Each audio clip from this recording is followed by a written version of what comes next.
Listening to UnitedWeStrike.com radio on the International Community Radio Network. And you are listening to the United We Strike Radio Marathon for June 14th, 2014. I tell you, we've had some high-energy presentations this evening. Let's see how this next one goes. Normally, I would be bringing in Susanne Posel and Vincent Eastwood, but it looks like something might be amiss in Kiwi land. So right now I'm going to bring in Susanne, and I think your humble producer, Gary Hendershot, will fill in for Mr. Eastwood tonight. How you doing, Susanne? I am very good. How are you? I've been better. I've had to deal with my grand dog of late. I know that probably makes absolutely no sense to you at all, but my daughter and her husband have a dog, and while their lives are in a little bit of turmoil right now, I'm babysitting the grand dog, and that's a chore. But other than that, hey, life is good. Life kind of treats me like a baby treats a diaper. You know what I mean? Oh, I'm sorry. That's all right. I didn't get any of it on me, so I'm all right. Good, because otherwise you'd have to take a shower. That's right. But anyway, I understand you've got a couple interesting talking items. About the stuff that's inside the baby diapers. Yes. Along that note, let's talk about Monsanto. Ooh, Monsanto, yeah. Yeah. So they are those suing. Guys we love to hate. We do, and we hate their poison that's in everything. Get it out. The food industry is suing the state of Vermont because they wrote and signed a law that will mandate all producers of food and biotech corporations label all ingredients, including GMO, non-voluntary. Now, I've read the law, and it's not as good as it could be, because their definition of genetically modified or bioenhanced is kind of shaky. But it's a step in the right direction. Now, what does the Vermont law require? Is this one of those laws that says thou shalt not, or is it one of those laws that says, well, if you got to, you got to, but at least you got to tell the people? Which way did this one go? It's somewhere in the middle of that. But in their definitions of what is genetically modified and biotech or bioadvanced is not as specific as it should be. And as a former paralegal, you need to be very specific in your briefs, especially in your laws, because that creates loopholes. We don't want loopholes when it comes to this. Or do we? And that was my question when I saw over the course of a couple of months something incredible starting to form out of the label GMO movement. I noticed something peculiar. I noticed that Monsanto had their hands in both sides of the coin. They have their hands on Capitol Hill. They are part of the consortium that is suing the state of Vermont. They look like they don't want us to label the food. Okay. But on Capitol Hill, what they've been doing is spending so far $6 million to bribe senators and congressmen and other people of influence to force the FDA to allow them to write the rules. And in their proposal, they will not only create the guidelines, but make it voluntary for labeling of genetically modified foods or ingredients in the product. And this means that if you don't want to volunteer, you don't have to. So labeling it becomes a moot point. But here is the kicker. The federal rule will supersede these state laws. So Maine and Connecticut, who have been waiting for Vermont to see what happens because they've got those same legislative proposals on the floor right now. And now that it's passed in Vermont, they're expected to go ahead and pass it as well. because it's easier to do things in crowds than it is to do it by yourself, to be the guy who starts the change.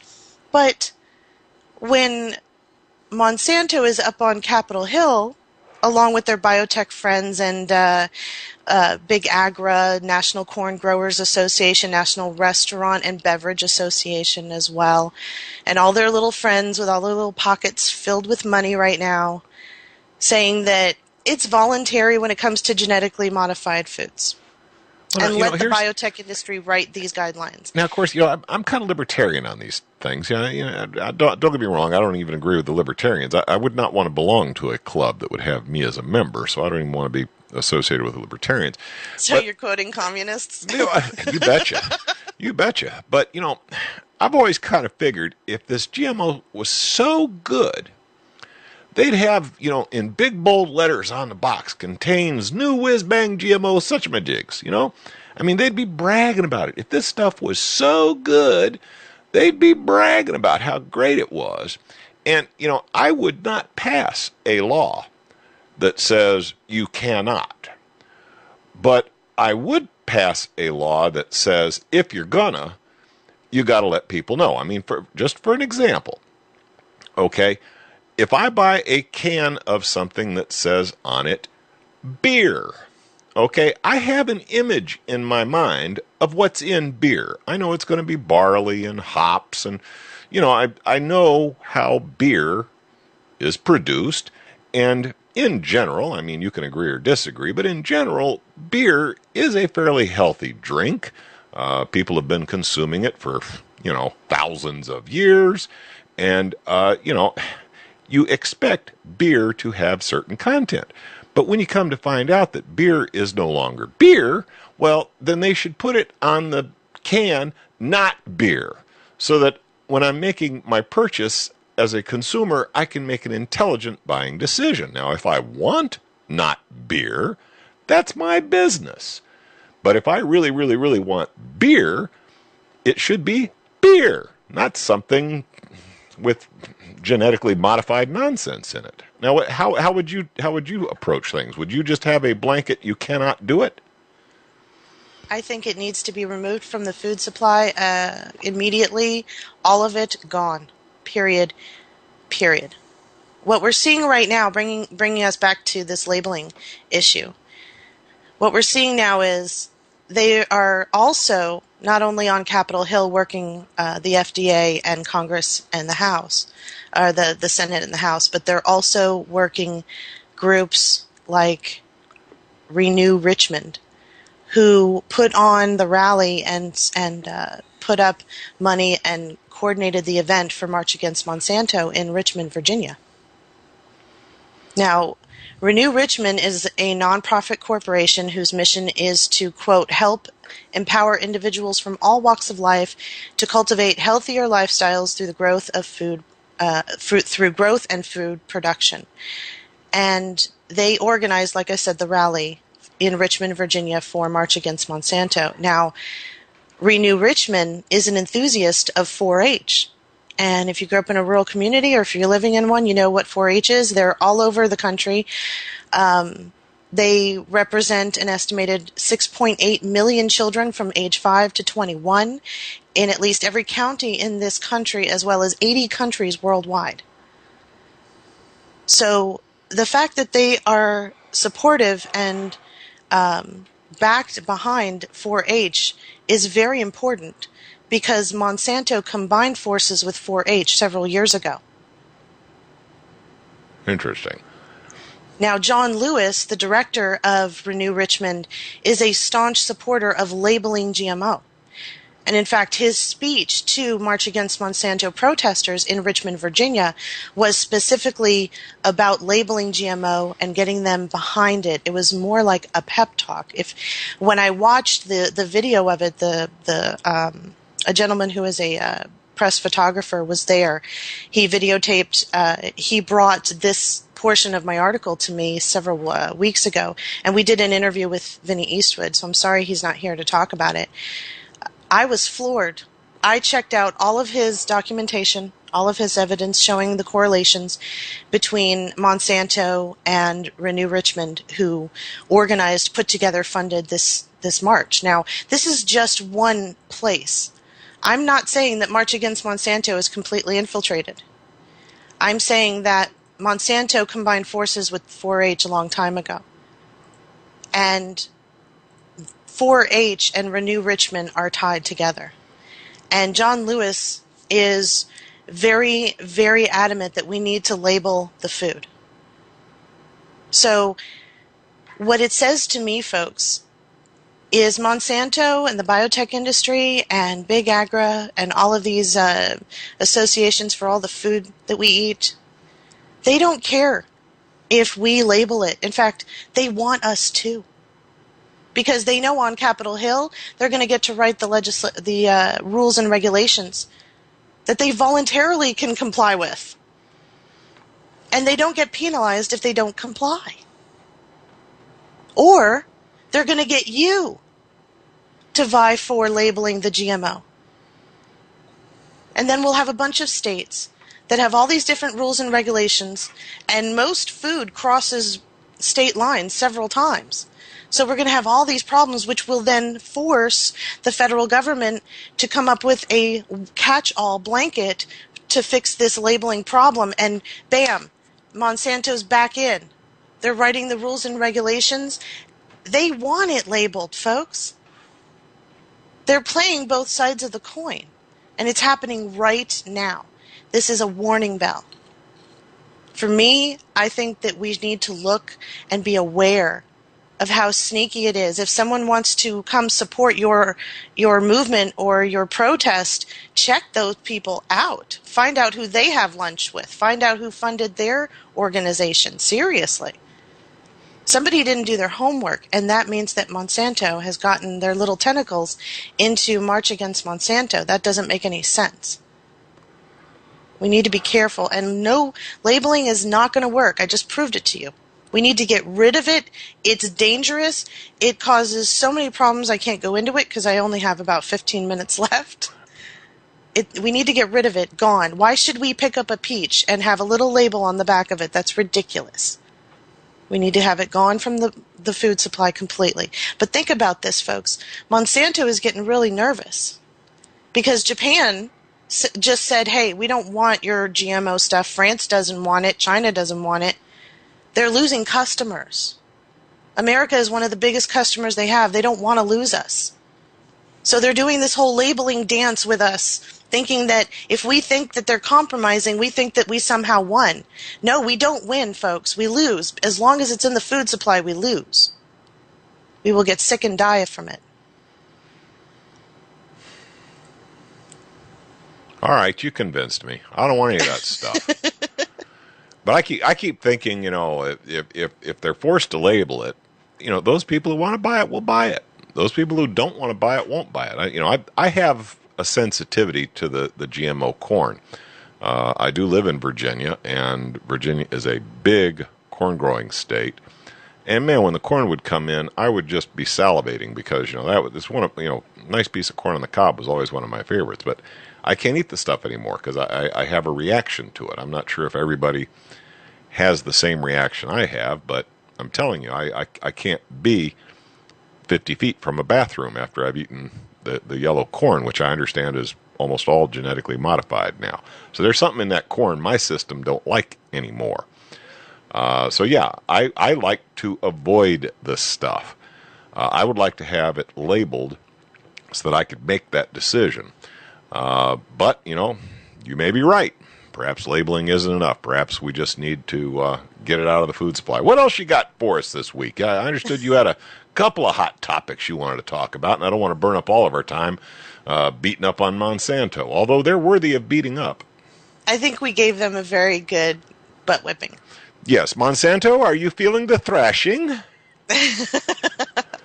Well, let's move on to net neutrality, because that's really big, right? We all want neutrality. The free. Right. We all want the free flow of information to be protected. We don't want a fast track. We don't want websites and information to get lost because they don't have faster broadband, because they're not part of the cool club. But guess what, folks? net neutrality movement has been infiltrated. The group is called Broadband for America. Let me guess. Verizon and Comcast. Among others. You also have the DCI group, Verizon U.S. Telecom Association. Now, if I understand correctly on this net neutrality, for people who don't understand it, instead of having a fast lane, what they want is they want a toll road. They will give preferential treatment to websites that pay a bribe. So if you pay the toll troll, your website gets faster access than if you're just an average schmuck. That's basically what we're talking about here, are we not? Absolutely. And most people in alternative media, people like me who have websites, we are concerned.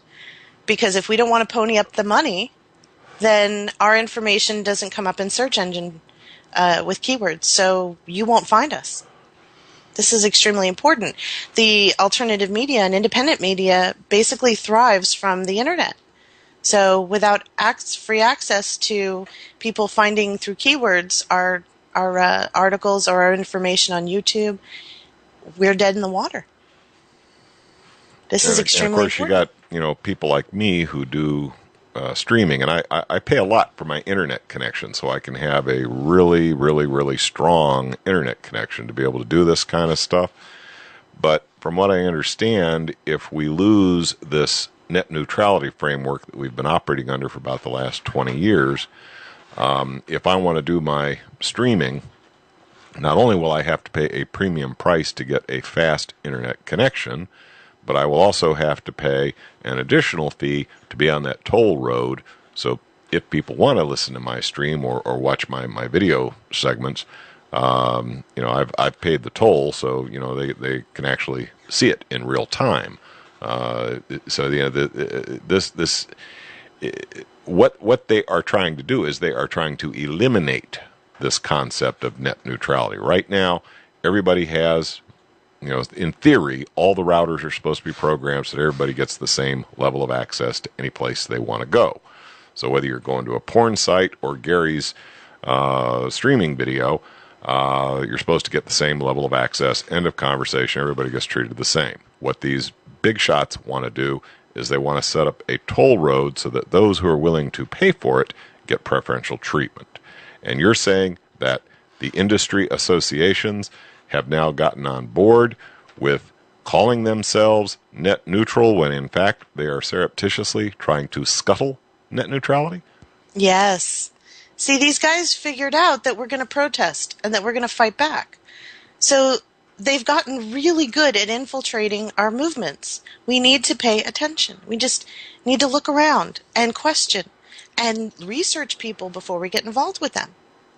Because Broadband for America is heavily funded by the National Cable and Telecom Association, which is an investor group representing Comcast, Time Warner, Cox, and others.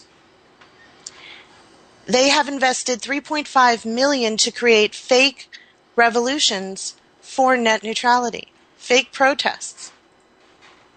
And the National Cable and Telecom Association has ponied up $2 million to thwart anyone vying for net neutrality. So they're playing both sides. Now, the Broadband for America claims that they are for net neutrality. However, obviously their investors show otherwise. Beneva Shutley, who is a member of Broadband for America, is part of a lobbyist organization that has Verizon as a customer, as well as a political consulting firm for U.S. Telecom Association. John Sununu, who is an honorary chair member for Broadband for America, is also a paid member of the board of directors for Time Warner Cable. And I can go on and on and on. In fact, if you go to my website, occupycorporatism.com, I'll just throw that out now, and you put in net neutrality, you can find this article. It's in the breaking news ticker taper up at the top. And you can click on the source links and see all of these people. Broadband for America is completely created by the corporations. So they want in on our protest. And they've gotten in so far. They've gotten into some groups like Talking with Heroes, which is a U.S. veteran support group for U.S. veterans' rights. And all of a sudden, they've become political and vocal about net neutrality, which is something they didn't seem to care about because they're for veterans' rights. The Ohio League of Conservation Voters is also a supporter of broadband for America. And through donations, they've gotten into some protest movements supporting net neutrality. So we really need to be careful. There's a lot going on here, and absolutely we should go out there and demonstrate and protest. But we really need to be careful about who we get involved with and who their friends are.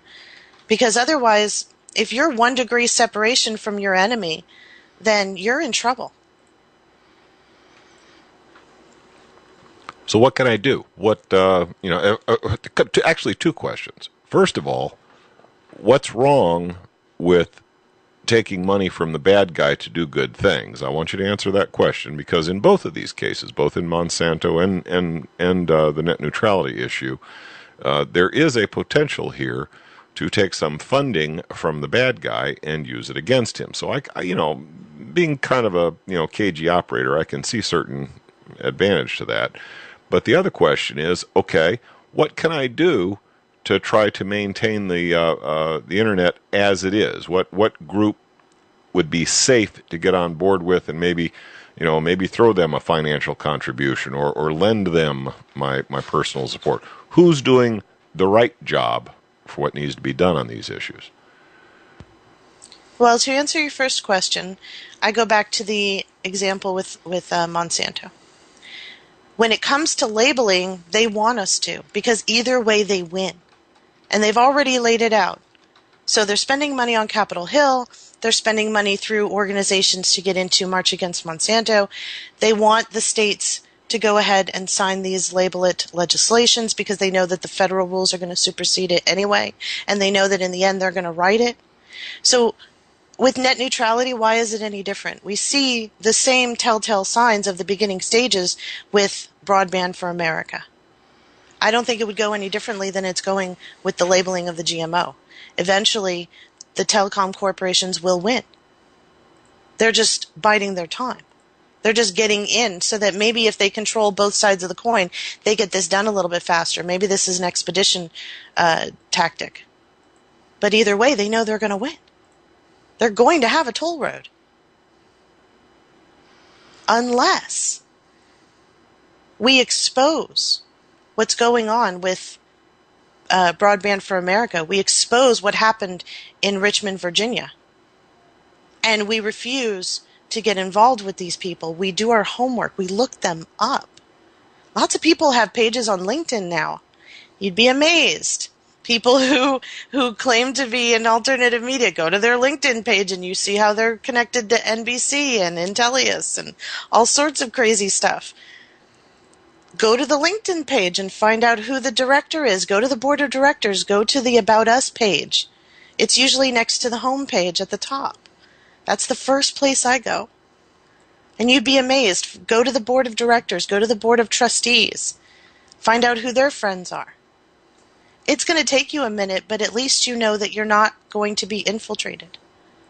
And therefore, they're not going to get to your protest. And once you've tried this and you're successful at it, pass it along to someone else who's starting a protest.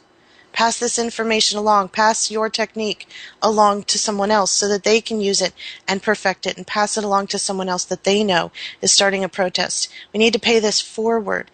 We need to take in this information and use it to clean out our movements and get them back on track. Because if we don't, it's going to fester and it's going to weed its way into just about everything. So it won't matter. Monsanto's on both sides of it. They're standing behind you and they're standing in front of you. What does it matter? So the telecom companies and the internet service providers are standing behind you, protesting with you, and standing in front of you, protesting against you. What does it matter? You've lost. We have to know who we're dealing with, We have to make a conscious decision of whether or not we are brave enough and ethical enough to take the wrong money from the wrong person and use it for good. Because that's a slippery slope, folks, and you got to be honest with yourself.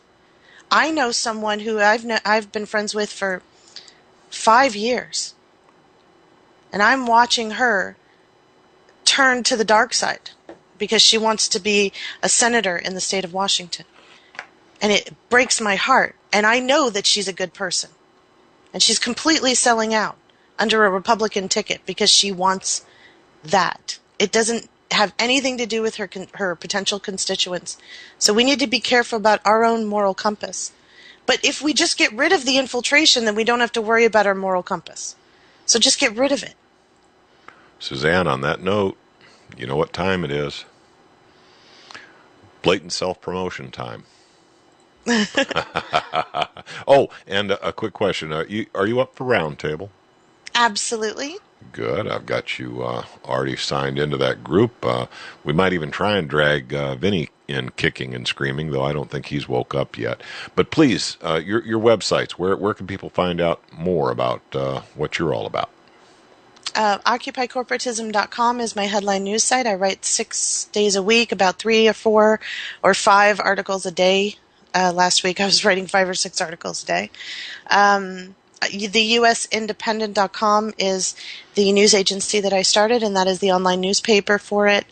It's chock full of great information from extraordinary people. And thank you, Gary, for joining me. And Vinny Eastwood, theVinnyEastwoodShow.com. And that's very kind of you Gary. to put in a plug for the guy who stood you up today. He's an awesome person. I'll take your word for it. In any case, Susanne, it's time I take us out with a little music here. So we're on our way out of here. Thank you so much for your presentation. Really do appreciate it. Hi, this is Recording Master Tim Hewitt for United We Strike, saying join us every second Saturday of each month for the United We Strike Radio Marathon and the 15th of each month where we do the thing of don't buy, don't comply, and ask why.